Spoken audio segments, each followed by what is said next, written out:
Chemo അതൊന്നും എന്നെ ബാധിക്കുന്നൊരു പ്രശ്നമേ അല്ലാന്ന് ഞാൻ വിചാരിച്ചു. പക്ഷേ കീമോ എന്നെ ശരിക്കും വെള്ളം കുടിപ്പിച്ചു കിട്ടും. എല്ലാവരും കീമോ വാർഡിൽ നിൽക്കുന്ന ഛർദി ഭയങ്കരമായിട്ട് ബുദ്ധിമുട്ടുകളാണ് ഞാൻ കാണുന്നത്. ഇന്നലെ ശരിക്കും മുക്കിക്കൊണ്ട് നന്നായിട്ട് ബ്ലഡ് വന്നിട്ടുണ്ടായിരുന്നു. ഫുഡ് കഴിക്കാൻ പറ്റുന്നില്ല, ഇറച്ചിയുടെ മണം പറ്റത്തില്ല, മീനിൻ്റെ മണം പറ്റത്തില്ല, പച്ചക്കറിയുടെ മണം പറ്റത്തില്ല. പിന്നെ ആകെപ്പാടെ നമുക്ക് കഴിക്കാൻ പറ്റുന്നതെന്ന് പറഞ്ഞു കഴിഞ്ഞാൽ എനിക്ക് 17 ഇമ്മ്യൂണോതെറാപ്പി, 8 കീമോ, 18 റേഡിയേഷൻ.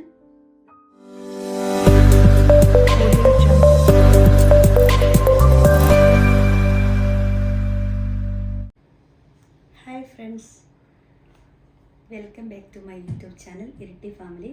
ഹർഷ ജിതീഷാണ് സംസാരിക്കുന്നത് കേട്ടോ.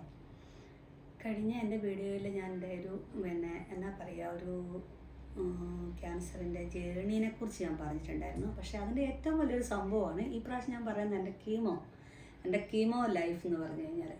കീമോ എന്ന് പറയുമ്പോൾ എല്ലാവരുടെ മനസ്സിൽ നല്ല പേടിയുള്ളൊരു സംഭവമാണ്. എനിക്ക് അങ്ങനെ ഒരു പേടിയും തോന്നിയില്ല. എൻ്റെ ഒരു മൈൻഡ് നല്ല ഒരു പവർഫുള്ളായിരുന്നു. അപ്പം ഞാനതുകൊണ്ട് വിചാരിച്ചു കീമോ അതൊന്നും എന്നെ ബാധിക്കുന്നൊരു പ്രശ്നമേ അല്ലാന്ന് ഞാൻ വിചാരിച്ചു. പക്ഷേ കീമോ എന്നെ ശരിക്കും വെള്ളം കുടിപ്പിച്ചു കേട്ടോ. ഇല്ലയെന്ന് എനിക്ക് പറയാൻ പറ്റില്ല, ശരിക്കും എന്നെ കീമോ വെള്ളം കുടിപ്പിച്ചു. കാരണം ആദ്യത്തെ ഒരു 4 കീമോയ്ക്ക് അവർ വേറൊരു മരുന്നാണ് അവർ ചെയ്യണത്. അത് കഴിഞ്ഞിട്ട് അടുത്ത 4 കീമോ, എനിക്ക് 8 കീമോ ആണ് ഓൾറെഡി ഹോസ്പിറ്റലിൽ. ഞങ്ങൾ MBR ചെന്ന ശേഷം ആ ടെസ്റ്റ് ചെയ്തു, റിസൾട്ട് കിട്ടി. പിറ്റേ ദിവസം തന്നെ അന്ന് ഡോക്ടർ പറഞ്ഞു, ഒന്നെങ്കിൽ നിങ്ങൾ ഹോസ്പിറ്റലിൽ നിങ്ങൾ സ്റ്റേ ആയിക്കോ, അല്ലെങ്കിൽ പുറത്ത് റൂം എടുത്ത് നിൽക്കാം. പിന്നെ MHS സെൻ്റർ എന്ന് പറഞ്ഞൊരു സംഭവമുണ്ട്, അവിടെ നമുക്ക് ഫ്രീ ആണ്, അവിടെ വേണേൽ നിൽക്കാം. റൂം എടുത്തിട്ട് അവിടെയാണേലും ചെറിയൊരു പൈസയ്ക്ക് റൂമൊക്കെ കിട്ടും, അങ്ങനെ നിങ്ങൾക്ക് നിൽക്കാമെന്ന് പറഞ്ഞു. അപ്പം ഞങ്ങൾ ജസ്റ്റ് റൂമൊക്കെ എടുത്ത് ഞങ്ങൾ പുറത്തേക്ക് മാറി. അത് കഴിഞ്ഞ് പിറ്റേ ദിവസം രാവിലെ കീമോ സ്റ്റാർട്ട് ചെയ്തു. കീമോ ഞാൻ ഓർത്തു എല്ലാവരും കീമോ വാർഡിൽ നിൽക്കുന്ന ഛർദി ഭയങ്കരമായിട്ട് ബുദ്ധിമുട്ടുകളാണ് ഞാൻ കാണുന്നത്. അപ്പോൾ എനിക്ക് ഓൾറെഡി വലിയ പ്രശ്നമൊന്നും തോന്നിയില്ല. അപ്പം ഞാൻ വിചാരിച്ചു ഇതൊന്നും വലിയ പ്രശ്നമുള്ള കാര്യമല്ല എന്ന് ഞാൻ ചിന്തിച്ചു. പക്ഷേ പ്രശ്നമുണ്ട്. നന്നായിട്ട് കീമോ ചെയ്യുന്ന പേഷ്യൻസ് ഏറ്റവും നല്ലോണം ചെയ്യേണ്ട കാര്യങ്ങൾ നന്നായിട്ട് വെള്ളം കുടിക്കുക. ഈ വെള്ളം കുടിച്ചില്ല ശരിക്കും നമ്മളെ കീമോ തന്നെ വെള്ളം കുടിപ്പിക്കും. ഇതാണ് എൻ്റെ ഒരു അവസ്ഥ വന്നത്. നമുക്ക് ഫുഡ് കഴിക്കാൻ പറ്റുന്നില്ല, ഭയങ്കരം ഒന്നെങ്കിൽ വൊമിറ്റ് ചെയ്യണം, അല്ലെങ്കിൽ വൊമിറ്റിംഗ് സെൻസേഷനാണ് നമുക്ക് ഏറ്റവും കൂടുതലുള്ളത്. ആദ്യത്തെ 4 കീമോയ്ക്ക് അത് തന്നെ അവസ്ഥ. കാരണം ഒന്നും കഴിക്കാൻ പറ്റുന്നില്ല. നമ്മൾ നമ്മൾ പ്രഗ്നൻ്റ് ആയിരിക്കുന്ന ഒരു ടൈമിൽ ചിലർക്ക് വരുന്നൊരു സംഭവം ഉണ്ടല്ലോ, ആ ഒരു സംഭവം തന്നെ ഞാനതൊക്കെ ജീവിതത്തിൽ അനുഭവിച്ചതാണ്. ഞാൻ 2 തവണ ഞാൻ പ്രഗ്നൻ്റ് ആയപ്പം ഞാൻ അനുഭവിച്ച അതേ ഒരു സംഭവമാണ് ഈ കീമോയ്ക്ക് എനിക്ക് വന്നേക്കണത്. ഫുഡ് കഴിക്കാൻ പറ്റുന്നില്ല, ഇറച്ചിയുടെ മണം പറ്റത്തില്ല, മീനിൻ്റെ മണം പറ്റത്തില്ല, പച്ചക്കറിയുടെ മണം പറ്റത്തില്ല. പിന്നെ ആകെപ്പാടെ നമുക്ക് കഴിക്കാൻ പറ്റുന്നതെന്ന് പറഞ്ഞു കഴിഞ്ഞാൽ ഇച്ചിരി ജ്യൂസ്, അത് നമ്മൾ മരുന്ന് കുടിക്കുന്ന പോലെ അത് കുടിക്കും. പിന്നെ കുറച്ചൊക്കെ ഫുഡ് കഴിക്കും, ഇല്ലയെന്നൊന്നും അല്ലായിരുന്നു. പക്ഷെ അത് വൊമിറ്റിംഗ് ഒക്കെ ഉള്ളതുകൊണ്ട് നമുക്ക് ഭയങ്കരമായിട്ടും ബോഡി വീക്കായിരുന്നു ആദ്യത്തെ 4 കീമോയ്ക്ക്. ആദ്യത്തെ 4 കീമോ കഴിഞ്ഞ ശേഷം 5ാമത്തെ കീമോ തൊട്ടിട്ട് ആണ് എനിക്ക് ഇമ്മ്യൂണോതെറാപ്പിയും കൂടെ സ്റ്റാർട്ടായിട്ടുള്ളത്. എനിക്ക് 17 ഇമ്മ്യൂണോതെറാപ്പി, 8 കീമോ, 18 റേഡിയേഷൻ, ഇതൊക്കെയാണ് ഡോക്ടേഴ്സ് പറഞ്ഞിട്ടുണ്ടായിരുന്നത്. ഓൾറെഡി ഞങ്ങൾ ശ്രീധരൻ ഡോക്ടറെയാണ് കാണിച്ചത്. അപ്പോൾ ഇങ്ങനെയൊക്കെയാണ് ഡോക്ടർ പറഞ്ഞത്. അപ്പം 5ാമത്തെ കീമോ തൊട്ട് ഇമ്മ്യൂണോതെറാപ്പിയും കൂടെ സ്റ്റാർട്ടായിട്ടുണ്ട്. അപ്പോൾ എനിക്ക് വൊമിറ്റിംഗ് എന്നുള്ളൊരു സംഭവം കുറച്ച് മാറ്റം വന്നിട്ടുണ്ടായിരുന്നു. ഛർദി കുറവാണെന്ന് പറഞ്ഞിട്ട് കാര്യമില്ല, നമുക്ക് ആ ഒരു ഛർദ്ദിക്കാനുള്ളൊരു ടെൻഡൻസി നമുക്കിപ്പം വരുന്നുണ്ട്. ഒരു ഫുഡ് കഴിക്കാൻ പറ്റുന്നില്ല. പിന്നെ അത് തന്നെയല്ല, കീമോയ്ക്ക് നമുക്ക് പറയാൻ പറ്റാത്ത സൈഡ് എഫക്റ്റ് തന്നെയാണ്. കാരണം നാക്കേ തൊലിയില്ല, നാക്ക് തൊട്ട് നമുക്ക് ഒന്നെങ്കിൽ കോൺസ്റ്റിപ്പേഷൻ ആയിരിക്കും, അല്ലെങ്കിൽ ഡയറിയ ആയിരിക്കും. ഇതൊക്കെ ഓരോരോരോ പ്രശ്നങ്ങളാണ് വരുന്നത്. എല്ലാവർക്കും അങ്ങനെ ഉണ്ടാവണമെന്നില്ല. ഞാൻ എൻ്റെതായ കാര്യങ്ങളാണ് ഞാൻ പറഞ്ഞത്. എല്ലാവർക്കും ചിലപ്പോൾ അങ്ങനെ ഉണ്ടാവണമെന്നില്ല. ചിലർ പറയുന്നു കീമോ ഒക്കെ എടുത്തിട്ട് ഒരു പ്രശ്നമില്ലാതെ ഉഷാറായിട്ട് നടക്കുന്നു. ഇതൊന്നും പേടിക്കേണ്ടതായ കാര്യങ്ങളൊന്നും ഇല്ല കേട്ടോ. ഇതൊക്കെ കീമോ ഞാൻ പേടിപ്പിക്കാൻ വേണ്ടി പറഞ്ഞ കാര്യങ്ങളൊന്നുമല്ല. ഇതൊക്കെ കീമോയുടേതായ സൈഡ് എഫക്റ്റാണ്. നമ്മൾ മനസ്സിലാക്കേണ്ട കാര്യം, ഈ ഒരു സൈഡ് എഫക്റ്റൊക്കെ കീമോയ്ക്ക് ഉണ്ടാകും എന്നുള്ളതാണ് നമ്മൾ ആദ്യം ചിന്തിക്കേണ്ട കാര്യങ്ങൾ. അങ്ങനെ നമ്മൾ ചിന്തിച്ചാൽ തന്നെ നമ്മുടെ ജീവിതത്തിൽ ഒരു ടെൻഷൻ ഉണ്ടാവേണ്ട ആവശ്യമില്ല.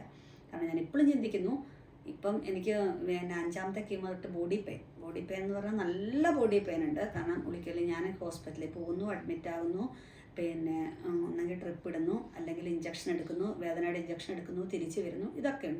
ഇതൊക്കെ ഉണ്ടെങ്കിലും എൻ്റെ ജീവിതത്തിൽ എനിക്ക് ടെൻഷൻ ഇല്ലാത്ത എന്തുകൊണ്ടാണെന്ന് ചോദിച്ചു കഴിഞ്ഞാൽ ഇതെല്ലാം കീമോയുടെ സൈഡ് എഫക്റ്റ് ആണെന്ന് നമ്മൾ ഉൾക്കൊള്ളാൻ പഠിക്കണം. അപ്പോൾ ഈ സൈഡ് എഫക്റ്റ് നമുക്ക് പോകാൻ വേണ്ടി നമുക്ക് ചെയ്യാൻ പറ്റുന്ന കാര്യങ്ങൾ നന്നായി വെള്ളം കുടിക്കുക, ജ്യൂസ് കുടിക്കുക, പിന്നെ നമ്മൾ ഈ ജ്യൂസ് അടിക്കുന്ന രീതിയിൽ നമ്മുടെ ലൈഫ് സ്റ്റൈൽ ഫുള്ള് നമ്മൾ മാറ്റണം. കാരണം നേരം വെളുത്തെഴുന്നേറ്റ് പഴയങ്കഞ്ഞി, ഞാൻ ഒറ്റ പ്ലേറ്റ് പഴയങ്കഞ്ഞി അടിക്കുന്ന ടീമാണ്. പക്ഷെ അതെല്ലാം നമ്മുടെ ആ ലൈഫ് സ്റ്റൈലെല്ലാം മാറും. നമ്മൾ ഓരോ രോഗങ്ങൾ വരുമ്പോൾ നമ്മുടെ ജീവിതത്തിൻ്റെ ശൈലികൾ നമ്മൾ തന്നെ മാറ്റിയെടുക്കണം. അപ്പം നമ്മൾ ചെയ്യാൻ പറ്റുന്ന കാര്യങ്ങൾ, നമ്മൾ നന്നായിട്ട് വെള്ളം കുടിക്കുക. അതായത് വെള്ളം കുടിക്കുക എന്ന് പറഞ്ഞു കഴിഞ്ഞാൽ നമുക്ക് ശരിക്കും പച്ചവെള്ളം കുടിക്കാൻ നമുക്ക് പറ്റിയില്ല, അല്ലെങ്കിൽ ചൂടുവെള്ളം കുടിക്കാൻ ചിലപ്പോൾ നമുക്ക് പറ്റിയെന്ന് വരില്ല. അപ്പം നമുക്ക് ചിലപ്പോൾ ലൈം ജ്യൂസ് ആയിക്കോട്ടെ, അല്ലെങ്കിൽ തേന്, അല്ലെങ്കിൽ നാരങ്ങയും തേനും അങ്ങനെ കലർത്തിയിട്ടോ അങ്ങനെയൊക്കെ നമുക്ക് വെള്ളം കുടിക്കാൻ പറ്റും. പിന്നെ നമുക്ക് കരിക്കും വെള്ളം, പരമാവധി കരിക്കും വെള്ളം നന്നായിട്ട് കുടിക്കുക. ഡോക്ടർ എന്നോട് പറഞ്ഞു കരിക്കും വെള്ളം നന്നായിട്ട് കുടിക്കാം. പിന്നെ നമ്മൾ തണ്ണിമത്തൻ ജ്യൂസോ അല്ലെ അങ്ങനെ നമ്മൾ അധികം മധുരമൊന്നും ഉപയോഗിക്കണ്ട. കാരണം ഇത് ഈ കീമോയുടെ ഒരു സ്റ്റേജിൽ നമുക്ക് ഒത്തിരി പ്രശ്നങ്ങൾ വരും. അധികം ഉപ്പ്, മധുരം ഇതൊക്കെ നമ്മുടെ ശരീരത്തിന് നല്ലതല്ല. പിന്നെ നമുക്ക് പിന്നെ ലിവറിന് പ്രശ്നങ്ങൾ വരും. കാരണം ഈ സ്ട്രോങ് മരുന്നാണല്ലോ നമ്മുടെ ശരീരത്തോടെ കടന്നു പോകുന്നത്. അപ്പം നമ്മൾ ചെയ്യേണ്ട കാര്യങ്ങളെന്ന് പറഞ്ഞു കഴിഞ്ഞാൽ നല്ല എന്നാ പറയും, പിന്നെ വെള്ളം ലെവൽ കൂടുതലുള്ള ഫുഡ് അങ്ങനെയുള്ള കാര്യങ്ങൾ കഴിക്കാനാണ് ഡോക്ടേഴ്സ് പറയുന്നത്. നമ്മൾ കഞ്ഞി വെള്ളം ആയിക്കോട്ടെ, ഒരു ഫുഡിന് ഒന്നും പറഞ്ഞിട്ടില്ല. കാരണം റെഡ് മീറ്റ് അധികം ഉപയോഗിക്കേണ്ട. പിന്നെ ഡോക്ടേഴ്സ് പറയുന്നത് പിന്നെ തൊലി കളയാൻ പറ്റുന്ന ഫ്രൂട്ട്സ് ഉപയോഗിക്കുക. കാരണം നമുക്കെല്ലാം വിഷമടങ്ങിയ ഭക്ഷണമാണല്ലോ ഇപ്പം നമുക്കുള്ളത്.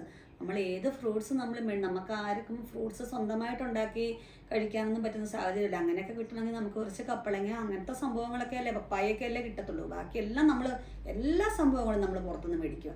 ഇനി നമ്മൾ പറയുകയാണ് നമുക്കിതൊന്നും ഇല്ലാതെ വിഷമില്ലാത്ത ഫുഡാണെന്നും പറഞ്ഞ്, വിഷമില്ലാത്ത പച്ചക്കറിയാണെന്ന് പറഞ്ഞ് നമ്മൾ കൂടുതൽ കൊടുത്ത് മേടിച്ചാലും നമുക്കൊന്നും പറയാൻ പറ്റില്ല, ഉറപ്പൊന്നും പറയാൻ പറ്റില്ല.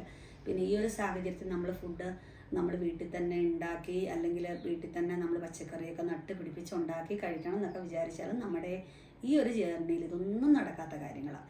കാരണം നമ്മുടെ ഫാമിലിയിൽ ഒത്തിരി നമുക്ക് വേണ്ടി സ്ട്രഗിൾ ചെയ്യുന്നുണ്ട്. നമുക്ക് ഏത് സമയം ഹോസ്പിറ്റലായി കാര്യങ്ങളായി ഇവരെല്ലാം നമ്മുടെ കൂടെ അതുപോലെ ബുദ്ധിമുട്ടുക. അപ്പോൾ അവരെ കൊണ്ടൊന്നും ചെയ്യാൻ പറ്റുന്ന കാര്യങ്ങളല്ല. അപ്പം നമുക്ക് ആകെപ്പാടെ ചെയ്യാൻ പറ്റുന്ന കാര്യങ്ങൾ നന്നായിട്ട് വെള്ളം കുടിക്കുക, ഇങ്ങനെയുള്ള കാര്യങ്ങളൊക്കെ ഉള്ളൂ. അപ്പം ഈ കീമോയുടെ പ്രശ്നങ്ങൾ എനിക്ക് ഇതുപോലെ ഉണ്ട്, നല്ല രീതിക്ക് തന്നെ ഉണ്ട്, ഇല്ലാണ്ടല്ല. പക്ഷേ ഇതും കൂടെ ഞാനിങ്ങനെ ഓർക്കുവാണ് ചെയ്തത്. ഇപ്പോൾ ഏകദേശം എൻ്റെ കീമോ കഴിയാനായി.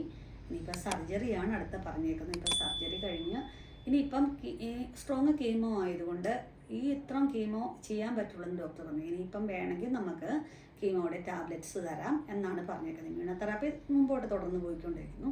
ഇനിയിപ്പം അങ്ങനെയാണെങ്കിൽ അങ്ങനെ, നമ്മൾ വന്നതിൻ്റെ ബാക്കി നമുക്ക് നോക്കാതിരിക്കാൻ പറ്റത്തില്ലല്ലോ.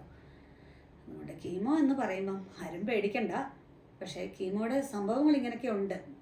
ഇത് പറയുന്നതിൻ്റെ കേസ് കേട്ടെന്ന് പറഞ്ഞു കഴിഞ്ഞാൽ ഇത് കീമോയുടെ ഒരു എഫക്റ്റ് ഇങ്ങനെയാണെന്ന് കീമോ ചെയ്യുന്ന എല്ലാവരും അറിയുമ്പം ആർക്കും ഇതിനെക്കുറിച്ച് ഒരു ടെൻഷൻ്റെ ആവശ്യങ്ങളില്ല.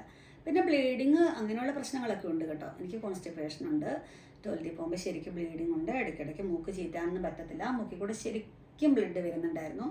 ഇന്നലെ ശരിക്കും മൂക്കിൽ കൂടെ നന്നായിട്ട് ബ്ലഡ് വന്നിട്ടുണ്ടായിരുന്നു. ഒന്ന് നമ്മുടെ രക്തക്കൊഴൽ പൊട്ടിയിട്ടുണ്ടെങ്കിൽ പിന്നെ ഇത് കരിയാനും വിഷമമാണ്. കാരണം നമ്മുടെ ബ്ലഡിൻ്റെ കൗണ്ടൊക്കെ എപ്പോഴും കുറവായിരിക്കുമല്ലോ. കീമോ ചെയ്യുമ്പോൾ അങ്ങനെ വരും. അപ്പം നമുക്കൊരു ഇഞ്ചക്ഷനൊക്കെ തരുന്നുണ്ട്, ഒരാഴ്ചയ്ക്ക് ശേഷം എടുക്കാൻ വേണ്ടി ഒരു ഇഞ്ചക്ഷൻ തരുന്നുണ്ട്. ആ ഇഞ്ചക്ഷനൊക്കെ എടുക്കുമ്പോൾ നമ്മൾ കവറാകും. പക്ഷേ ഇതൊക്കെ ഇതിൻ്റെ ഭാഗമായിട്ട് വരുന്ന കാര്യങ്ങളാണ്. അതിപ്പോൾ കീമോ ചെയ്യുന്ന എല്ലാവർക്കും കൂടി ഒരു ഇൻഫർമേഷനായിട്ട് ഞാൻ പറയാം കേട്ടോ. ആർക്കും ടെൻഷനോ കാര്യങ്ങളോ ഒന്നും വേണ്ട. ഇതൊക്കെ ഇതിൻ്റെ ഭാഗങ്ങളാണ്. ഇതെല്ലാം ഈ കടമ്പകളെല്ലാം നമ്മൾ കടന്നു പോയി കഴിഞ്ഞാൽ മാത്രമേ നമ്മൾ വിജയം കൈവരിക്കൂ. അതുകൊണ്ട് ആരും ടെൻഷൻ അടിക്കണ്ട.